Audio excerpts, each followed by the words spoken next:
پرانیاں کہانیاں، پرانے بابے، پرانے فرقے، پرانے بزرگ، ختم۔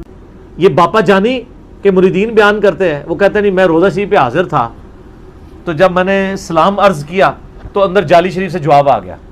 یعنی یہ جواب نہ سیدہ فاطمہ کو آیا، کبھی نہ مولا علی کو آیا، نہ سیدہ عائشہ کو آیا، نہ کبھی ابو بکر عمر کو آیا، باپا جانی کے مریدوں کو آ گیا۔ وہ کہتے ہیں جی میں حیران ہو گیا کدھر سے آواز آ رہی ہے، تو غور سے سنا تو جعلی شریف سے آ رہی تھی، حالانکہ اس کو پتہ ہی نہیں ہے کہ جعلی شریف کے پیچھے کوئی نبی علیہ السلام کی قبر تو نہیں ہے، پیچھے دیوار، وہ تو بہت دور ہے، قبر دیوار ہے ادھر، کوئی بندہ قبر کے باہر بھی کھڑا ہو کے بولے تو تب بھی جعلی سے باہر آواز نہ آئے۔ اچھا وہ کہتے ہیں جی وہ آواز آئی تو کہ میرے لیاس قادری کو میرا سلام کہنا۔ کہتے ہیں میں گھر آیا میں بھول گیا۔ سر یہ واقعہ آپ کے ساتھ ہو جائے اور آپ بول جاؤ، آپ عاشق رسول بھی ہو، چلو کوئی نجدی ہو تو بھول ہی جائے، کوئی مدنی تو نہیں بھولے گا نا۔ بالکل صحیح۔ کہتے ہیں میں گھر آیا بھول گیا۔ ایک دن کیا ہوا کہ میں نے وہ کہتے ہیں میں نے ٹی وی چینل لگایا ہوا تو وہ اذان کے دوران نہ روزہ شریف کی جعلی انہوں نے دکھائی، کوئی ریکارڈنگ اذان کی چل رہی تھی، اس دوران روزہ شریف کی جعلی دکھائی تو کہتا ہے ٹی وی میں سے آواز آ گئی تو نے ابھی تک سلام نہیں پہنچایا۔ اور سر یہ لکھا ہوا ہے باقاعدہ انہوں نے، جیسے تبلیغی جماعت کی وہ کارگزاری ہوتی ہے نا سناتے ہیں آ کے، اس طرح دعوت اسلامی والوں نے اس کے اگینسٹ ایک ٹرم ڈیوائز کی ہوئی ہے، دعوت اسلامی کی بہاریں، وہ کارگزاری کو یہ کہتے ہیں، اور یہ ریٹن میں ہے۔ کہتے ہیں پھر میں پہنچا تو میں نے جا کے وہاں پہ، اور میں آپ کو بتاؤں ان خوابوں کا تو مجھے نہیں پتا، پرانے جتنے خواب تھے نا ان سے تو یہ لوگ رجوع کر چکے ہیں۔ پرانی فضان سنت کے سٹارٹ میں خواب لکھا ہے کہ نبی علیہ السلام کی زیارت ہوئی ملتان میں، ایک اسلامی بھائی کا الفیہ بیان ہے کہ الیاس قادری کو میرا سلام کہنا اور ان سے کہنا کہ آ کے وہ ملتان میں اجتماع کریں، ایک نابینا اسلامی بھائی کا بیان ہے۔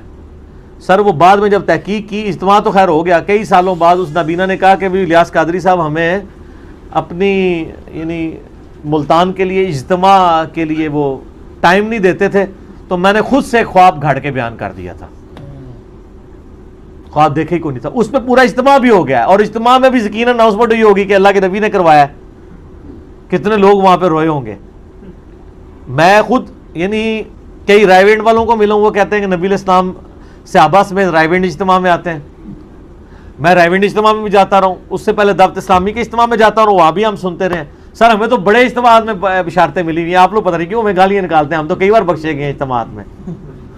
ظاہر ہے جب جنت کی بشارتیں ملی ہیں تو میں بخشیا ہی ہویا نا، رائیونڈ بھی ملی ہوئی ہے تے ملتان اجتماع بھی ملی ہوئی ہے، پھر بھی کہتے ہیں گمراہ ہے، گمراہ کتوں اسی تے بخش تواڈے اجتماع تو اسی جنت دا ٹکٹ لے کے آئے ہوئے ہیں، تے اگر میرا ٹکٹ جعلی ہے تو پھر تواڈے ٹکٹ کے ہوئے، ٹھیک ہے نا۔ تو یہ اس طرح کے نا یعنی وہ خواب بیان کرتے ہیں۔ صحیح بخاری میں حدیث ہے، نبی علیہ السلام نے فرمایا سب سے بڑا جھوٹا وہ ہے جو جھوٹا خواب بیان کرتا ہے، حالانکہ اللہ نے اس کو نہیں دکھایا ہوتا۔ اور سر جھوٹے کا مطلب آپ پھر سمجھ لیں، لعنت اللہ علی الکاذبین، جھوٹوں پہ اللہ کی لعنت۔ اور اللہ کی لعنت کا مطلب کیا ہے؟ اللہ کی رحمت سے دور۔ اللہ کی رحمت سے دور کا مطلب کیا ہے؟ اللہ کے عذاب کا مستحق۔ بڑے کبیرہ گناہوں میں سے ایک جھوٹ بولنا ہے، اور یہ لوگ جھوٹے خواب، وہ بھی نبی علیہ السلام کے، اور نبی علیہ السلام پہ آپ جھوٹا خواب بیان کریں گے پھر آپ پہ وہ والی حدیث بھی لگے گی بخاری و مسلم کی جس نے میری طرف جھوٹی حدیث منسوب کی۔ حدیث کا مطلب صرف نبی علیہ السلام کا فرمان نہیں، ان کی طرف جو بات منسوب کی وہ اپنا مقام دوزخ میں دیکھ لیں۔ تو اب وہ اس سوال کی طرف میں اینڈ پہ واپس آؤں، یہ گلدستہ اہل بیت کے والے سے تارج میر صاحب کے کسی چاہنے والے نے اگر خواب دیکھا ہے، ہم نہ ایسے خوابوں کی تصدیق کرتے ہیں نہ ان کی تکذیب کرتے ہیں، معاملہ اللہ کے سپرد کرتے ہیں۔ ان سے آپ باقی والے عقیدے نہ نکالنے شروع کر دیا کریں، وہ بالکل غلط ہے۔ آپ میرا خوابوں کے اوپر علیحدہ سے 6B مسئلہ بھی دیکھ لیں، یہ ایک اللہ تعالیٰ کا ڈپارٹمنٹ ہی علیحدہ ہے جس میں اللہ تعالیٰ تمثیل کے ساتھ چیزیں دکھاتا ہے۔ جیسا کہ مسند احمد میں آیا کہ نبی علیہ السلام کی وفات کے 50 سال بعد عباس، سیدنا ابن عباس کہتے ہیں میں نے خواب میں دیکھا کہ نبی علیہ السلام کی داڑھی مبارک اور سر مبارک کے بال بکھرے ہوئے ہیں، پرانگدہ حالت ہے، ہاتھ میں خون کی ایک شیشی ہے، اور آپ بڑے غمزدہ ہیں۔ میں نے کہا میرے ماں باپ آپ پہ قربان، آپ کو کس نے غمناک کر دیا؟ تو انہوں نے کہا کہ میں صبح سے کربلا میں حسین اور اس کے ساتھیوں کا خون جمع کر رہا ہوں۔ یہ میرے حسین اور اس کے ساتھیوں کا خون ہے.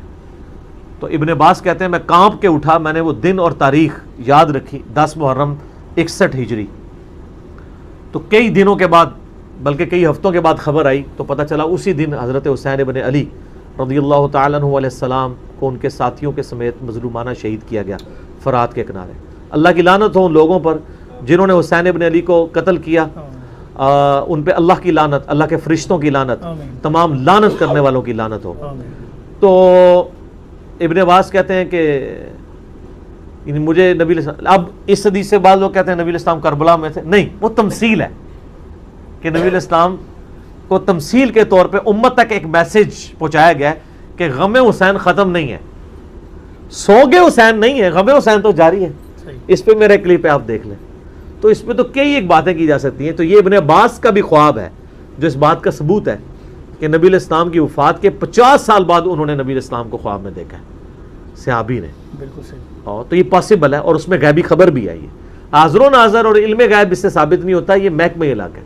ہم یہ مانتے ہیں کہ اللہ تعالیٰ اپنے نبی کو جتنی غیب کی خبریں چاہتا ہے عطا فرما دیتا ہے, اس میں تو کوئی نہیں ہے, کوئی دوسری رائے نہیں.